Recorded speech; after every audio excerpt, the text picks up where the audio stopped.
Hey everyone, welcome back to Corporate Decoder. Today, MST just filed an N-CSR report, and I'm seeing some interesting trends in their fund holdings. Quick note, this is not financial advice, just my take on public filings for educational purposes.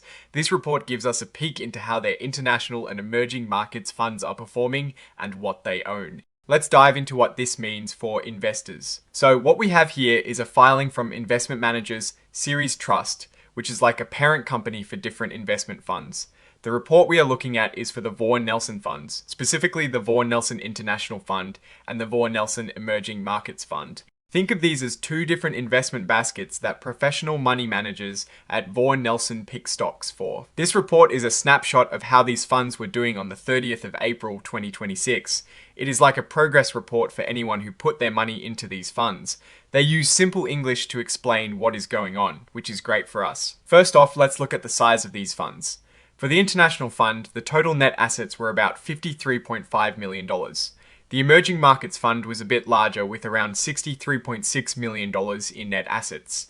These are not tiny funds, but they are also not massive global giants. Now, one number that jumps out is the portfolio turnover rate. For both funds, it is listed at 113% for the International Fund and 101% for the Emerging Markets Fund. What does that mean? It means they are actively buying and selling stocks within the fund.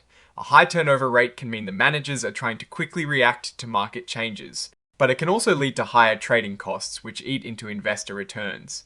For comparison, a typical buy and hold strategy might have a turnover of less than 50%.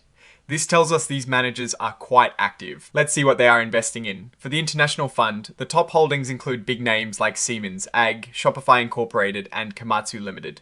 These are mostly well-established companies from different countries. This shows a strategy of investing in global leaders across various industries. In the Emerging Markets Fund, we see some familiar names, but also some companies that are more specific to emerging economies. Taiwan Semiconductor Manufacturing Company Limited is a big one here, making up 14.2% of the fund.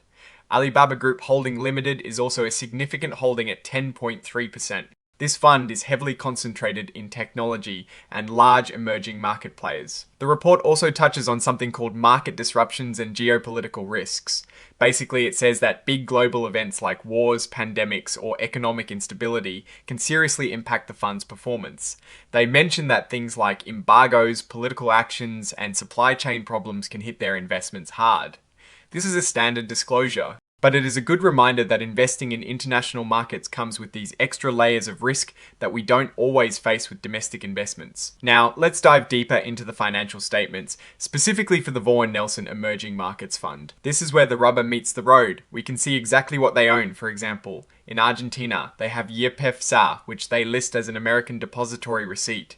In Brazil, they own B3, SA Brazil Bolsa Balcão. The number of shares they hold is listed, and then we see the value. For example, in Taiwan, they hold 130,530 shares of Taiwan Semiconductor Manufacturing Company Limited, valued at over $9 million.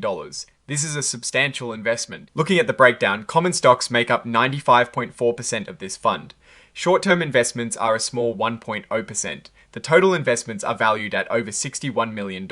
This statement shows us the fund's financial health at a specific point in time. For the Emerging Markets Fund, investments at cost were about $52.8 million, but their value at market price was higher at over $61 million.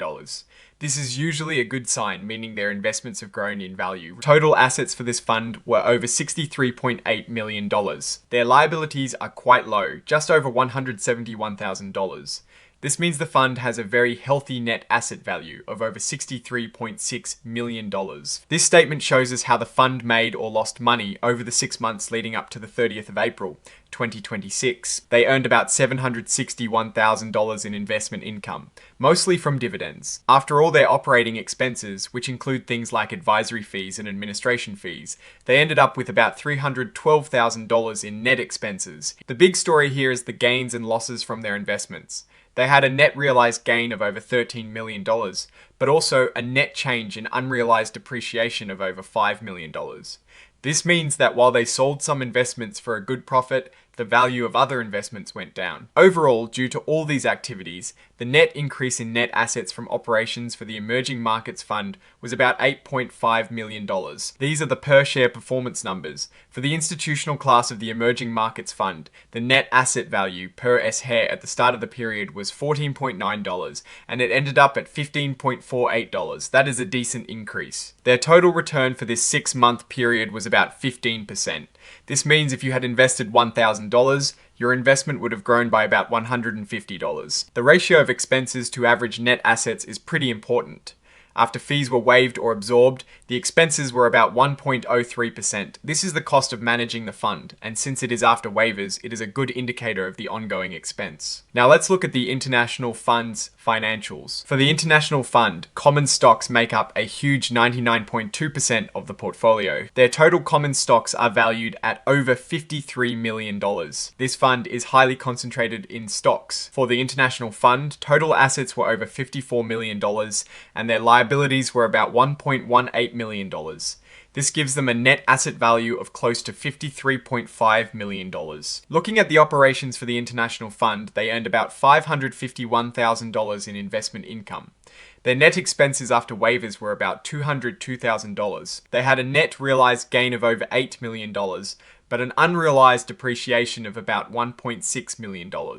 So, similar to the Emerging Markets Fund, they are actively managing their positions with a mix of gains and losses. The International Fund saw a net increase in net assets from operations of about $6.7 million. For the institutional class of the International Fund, the net asset value per share started at $19.27 and ended at $22.15. That is a pretty solid gain. The total return for this period was about 15.94%. After fees waived and absorbed, the expense ratio here is 0.90%. This is quite competitive for an actively managed international fund. These notes are crucial for understanding the details. For instance, Note 1 explains the organization of the funds. Note 2 details their accounting policies, like how they value investments. They value investments using prices from exchanges and independent pricing services. If a price isn't available, they use a fair value estimate. It's important to know how they value their holdings, as this affects the reported net asset value. The report also highlights expense limits and waivers. For example, for the Emerging Markets Fund institutional class, the expense limit is 1.00%. The advisor has contractually agreed to cover costs if the expenses go over that. This is a common way for fund companies to attract investors by capping management fees. This contractual agreement is in place until the 1st of March 2027. It shows the advisor is committed to keeping the costs down for shareholders. They have also noted that the advisor may seek reimbursement for these waived fees in the future, up to certain limits, if the fund's performance allows it without breaking the expense limits at the time of reimbursement. A key part of this report is how they measure fair value. They use a system of levels 1, 2, and 3. Level 1 is for easily valued stocks with quoted prices. Level 2 uses other observable market data. And Level 3 uses unobservable data, meaning more manager judgment is involved. For the Emerging Markets Fund, most of their investments fall into Level 1 and Level 2, meaning their valuations are based on observable market prices. The International Fund also primarily uses Level 1 and Level 2 inputs. This suggests that the majority of their holdings are in relatively liquid markets, which is good for investors. They did not hold any Level 3 securities, which means less subjective valuation is involved for their portfolio. So, what is the story here? Vaughan Nelson is running actively managed international and emerging market funds. They are buying and selling stocks a lot, indicating a belief in active management. They are holding large, globally recognized companies in the International Fund and a mix of large tech and emerging market stalwarts in the Emerging Markets Fund. The expenses are reasonable, especially after fee waivers. The funds themselves have grown in value over the reporting period, showing positive performance. The report also makes it clear that geopolitical risks are a factor they watch closely, which is always true for international investing. The fact that most of their holdings are valued using market prices rather than subjective estimates is a sign of transparency and liquidity. What I am actually looking for is continued strong performance from these actively managed funds against their benchmarks. The high turnover is a point to monitor, as consistent success with active trading is difficult. Alright, that is our breakdown of these filings. What is your take on these numbers and what they signal for the company's future? Drop your thoughts in the comments if this analysis was valuable. Hitting that like button really helps, and subscribe for more deep dives. Don't forget to check out the Discord in the description. Thanks for watching. See you next time.